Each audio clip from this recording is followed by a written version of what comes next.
Nakita ni Zoe sa rooftop ito ngang si Harry na nag-iinip at lungkot na lungkot.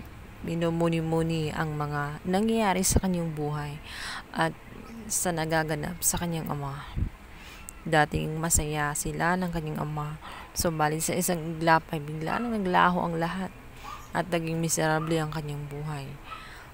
Malungkot si Harry, subalit sadyang wala na siyang magagawa kundi harapin na lamang ang katotohanan na ang kanyang ama ngayon ay wala na sa kanyang tabi sapagkat nagtatago na nga ito. Dumating itong si Zoe at sinabi nito na wag na siyang malungkot. Giniit din niya na siya ay binibili ng kanyang ama na si Carlos. Ngayon na ayaw ni Harry dito kay Zoe. Kaya sa tuwing nakikita niya ito ay inis na inis siya. Lalo na alam niya kung gaano pinapahirapan ni Zoe ang buhay ni Annalyn noon. Kasama niya ito. Kaya naman nagtanim siya ng galit. At hindi niya akalain na ito palang si Zoe ay kanyang kapatid. Sinabi ni Harry kung ano naman ang rason kung bakit siya ibibili ng kanyang daddy. Sino ba siya?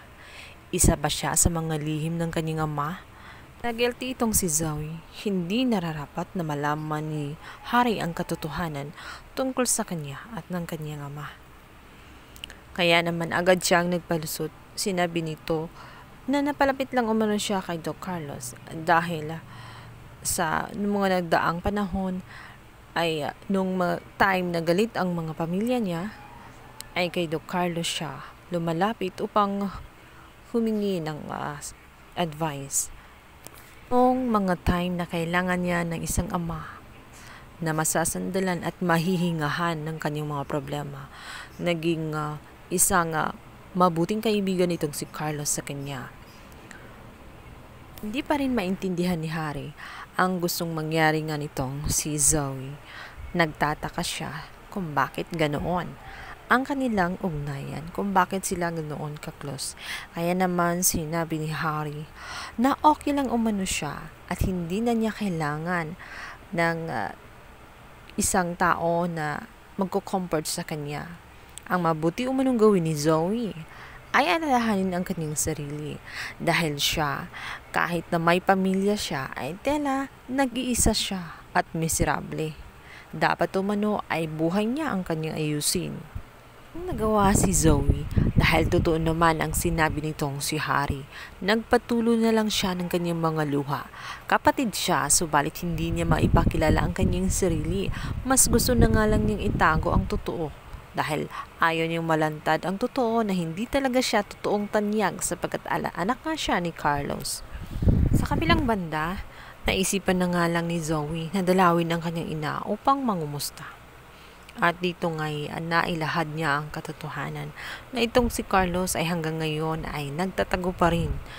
Alam niyang may tama ito ng baril kaya nag-aalala siya ng gusto kung ito ba'y buhay pa o patay na. Sinabi naman ni Moira na huwag siyang mag-alala kung may mangyaring mang masama kay Carlos ay natitiyak niya na agad malalaman din ni Zoe. At saka masamang dama umuno itong si Carlos, hindi to basta-basta namamatay. Para siyang cancer. Mahirap puksain. Kung kaya't huwag na siyang masyadong mag-alala. Malay ba natin kung nagbabakasyon lamang yung si Carlos. Napapasana all pa itong si Moira.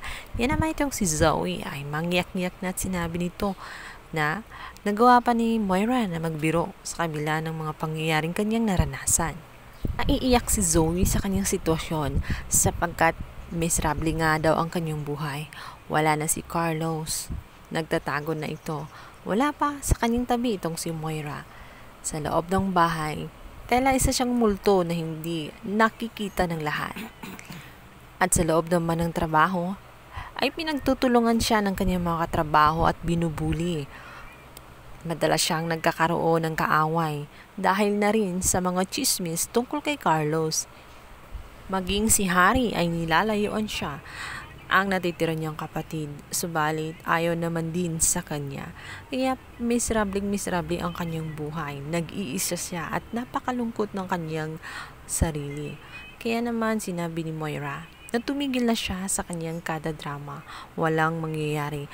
Ang magandang gawin ay ayusin na niya itong si Dax nang sa ganun tuluyan siyang makalaya at hindi na nga siya mag-iisa. Sinabi naman ni Zoe na ginawa na niya ang lahat. Pinakikisamahan niya itong si Dax kahit labag sa kanyang kalooban, alang-alang sa kanya. Ngunit ang gusto talagang gawin ni Moira ay lakarin na ang kanyang mga papel nang sa ganoon makalaya siya ng tuluyan at magkasama na nga silang dalawa. Sa kabilang banda, sa loob ng Apex ay magtatalo ang mag-ama. Ito nga si Eric at ito nga si Justine. Dahil nais ng kanyang ama na umalis na nga at bumalik na sa States, mayroon umano siyang aasikasuhin sa US. May mga negosyo umano na aasikasuhin. Ngunit hindi nagustuhan ni Justine ang gusto ng kanyang ama. Ayaw niyang mag-isa. Lalo na't hindi niya close itong si Giselle. Wala siyang makakasama. Malungkot ang mag-isa. Nagagalit si Justine, sinabi niya na siya ang namilit na umuwi ng Pilipinas at siya ang nagplano ng lahat-lahat at ngayon ay iiwan siya sa ere. Kung gayon na lang daw ang mangyayari ay aalis na lang din daw siya sa Apex at bumalik na rin sa US. Subalit, ayaw ng kanyang amang si Eric na gawin yun sapagkat hindi pa tapos ang kanilang mga plano. Hindi umano maaaring umalis itong si Justine sapagkat siya ang tatapos sa kanilang mga nasimulan sa loob ng Apex. Siya ang magtutuloy ng kanilang mga plano. Yun ang sabi nga nitong si Eric. Maya-maya pa nga ay dumating itong si Giselle at nagtatanong kung anong mga plano. As usual, magpapalusot lamang itong si Eric.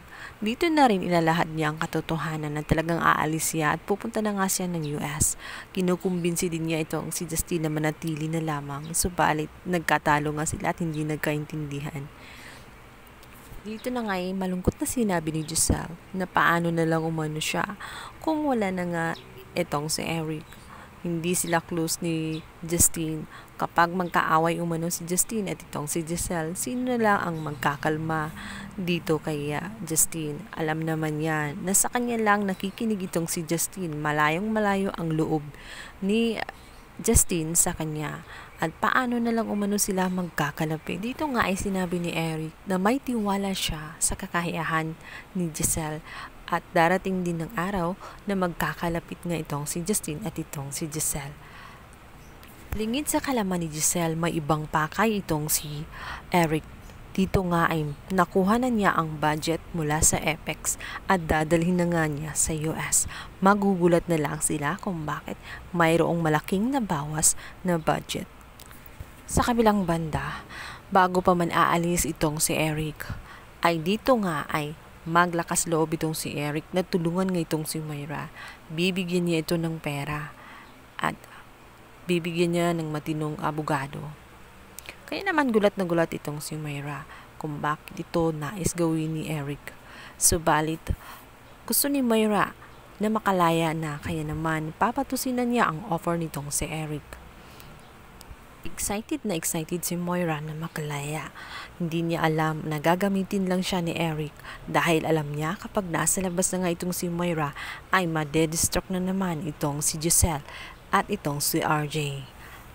At malayang magagawa ni Justine ang gusto niyang ipagawa rito. Tala, ito namang si Giselle ay gagawin ng lahat. Magkaayos lang sila at magkasundo nitong si Justine hanggang sa makaisip itong si Justine na sasamantalahin ang pagkakataon dahil hate na nga niya itong si Zoe. Ayaw niya na lagi itong nagkikita sa loob ng Apex. Kung gusto ba daw talaga niya ay sinabi niya rito na kaya ba daw niya na patalsikin sa loob ng Apex itong kanyang pamangkin na ito nga si Zoe. Magagawa kaya ni Giselle ang gustong mangyari nitong si Justine? At lilipat na kaya itong si Zoe sa Estridge ngayong wala na ang kanyang ama? Yan ang ating pakabangan sa lalang umiinit at tagpo na abot kamay na pangarap.